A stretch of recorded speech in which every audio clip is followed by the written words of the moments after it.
1993. gads. Februārī Naudas reformas komiteja pieņēma lēmumu numuru 5 par 5 latu naudas zīmes laišanu apgrozībā.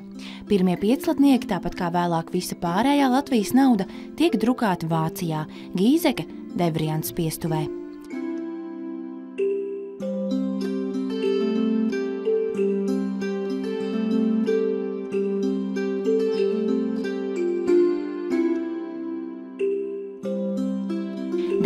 Gada 5. martā pirmie piecīši tiek laisti apgrozībā.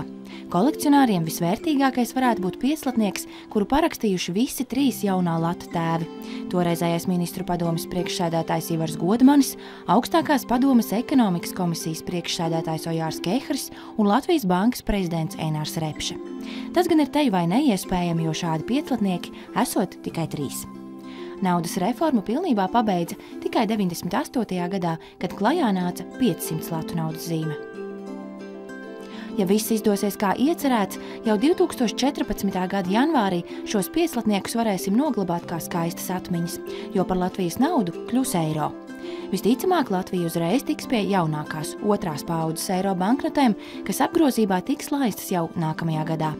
To izgatavošanā tiks pielietoti jaunākie sasniegumi naudas iespiešanas tehnoloģijās, tādējādi padarot tos grūtāk viltojamus. Pirmās jaunās 5 eiro banknotes rokā varēsim turēt jau nākamā gada maijā, norēķinoties eirozonā.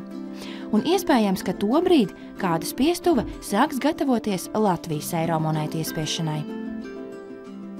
Bez atvadu sentimenta šajā mirklī noteikti neiztiksim, taču pamatvērtības nezudīs.